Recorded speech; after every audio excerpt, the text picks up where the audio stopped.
Olá, tudo bem? Eu sou Gabriel Messias, um dos colaboradores do Econatura, e hoje eu vou conversar com você sobre proteção de florestas por populações tradicionais, especificamente indígenas.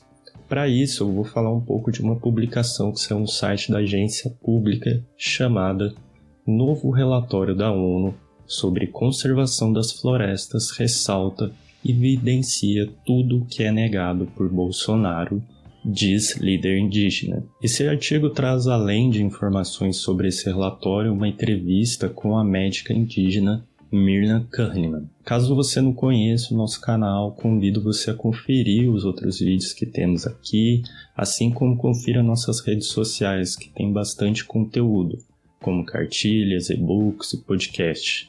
Não deixa também de dar uma olhada no primeiro link da descrição, onde deixamos a nossa campanha de financiamento coletivo, para assim você também fazer parte do Econatura. Bora então conversar sobre esse tema?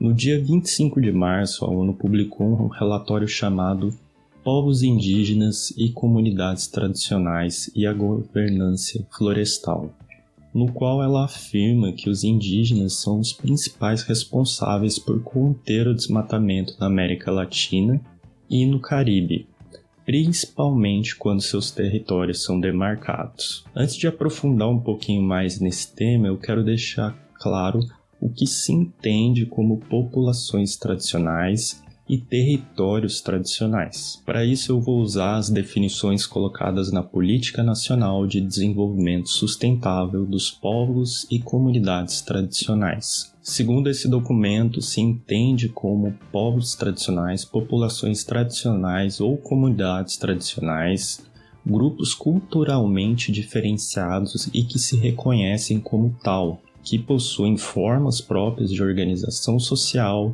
que ocupam e usam territórios e recursos naturais como condição para sua reprodução cultural, social, religiosa, ancestral e econômica, utilizando conhecimentos, inovações e práticas geradas e transmitidas pela tradição. Alguns exemplos dessas populações são os caiçaras, os índios, os quilombolas e os ribeirinhos. Já ao falar de territórios tradicionais, nos referimos aos espaços necessários à reprodução cultural, social e econômica dos povos e comunidades tradicionais, sejam eles utilizados de forma permanente ou temporária. Então, ao falar que comunidades tradicionais, nesse caso indígenas, são fundamentais para evitar o desmatamento, esse relatório diz que os indígenas transmitem entre gerações práticas que evitam a degradação ambiental, dentro da área em que eles vivem e produzem suas atividades comuns. Só para termos uma ideia dessa importância, pesquisas científicas realizadas entre 2000 e 2012 indicaram que a taxa de degradação na Amazônia é 2,8% vezes menor em áreas demarcadas da região boliviana do que fora, assim como 2,5 vezes menor na parte brasileira e 2 vezes menor na parte colombiana. E como então os indígenas desenvolvem esse papel de conservação e preservação das florestas? Primeiro de tudo, é necessário pensar que a forma que os indígenas ou as populações tradicionais encaram o meio ambiente é totalmente diferente da nossa. Existe uma valorização maior ao ponto de notar que o ambiente onde se vive não é só um local de fornecimento, mas de devolução também. A natureza como um todo é encarada como algo sagrado que deve ser reverenciado.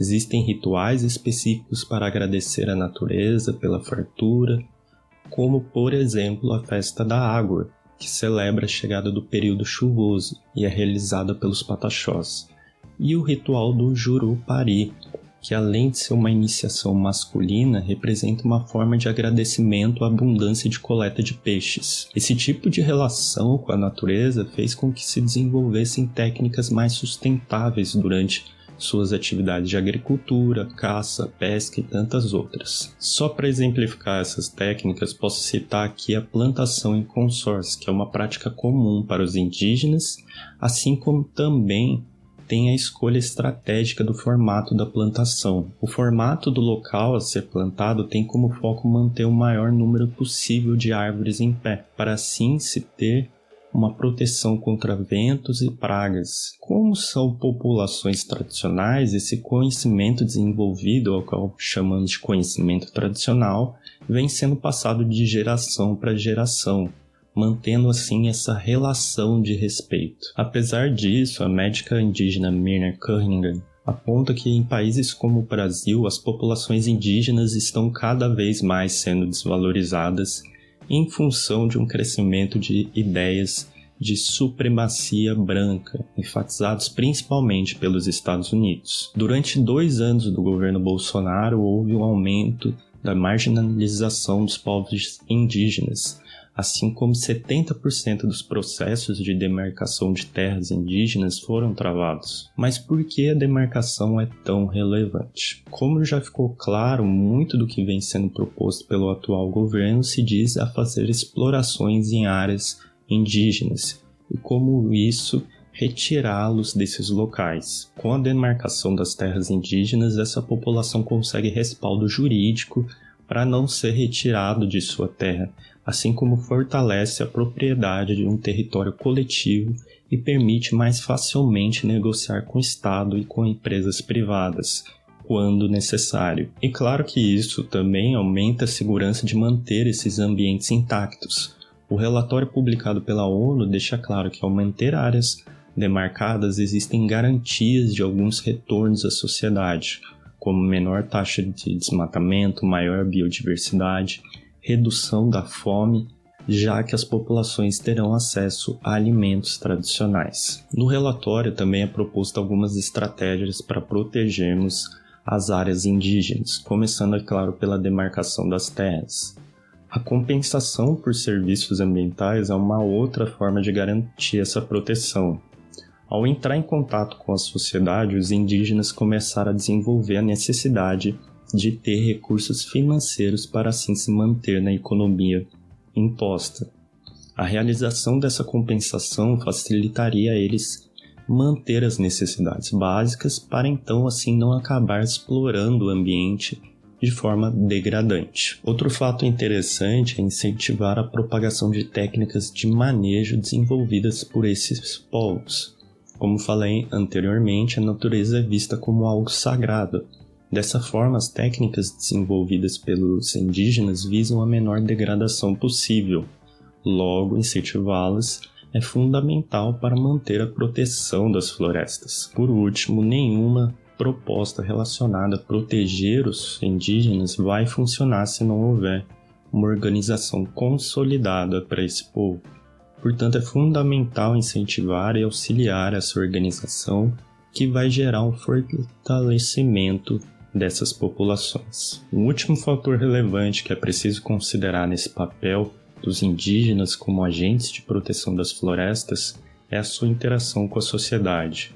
Ainda que existam 817 mil indígenas no Brasil, segundo dados do IBGE de 2010, é claro que ao interagir com não indígenas e sofrer pressões para abandonar suas terras, a sua cultura é diretamente impactada. Dessa forma, costumes quanto à sua língua, locais sagrados, relação com o meio ambiente, assim como seu papel como guardião da floresta são afetados.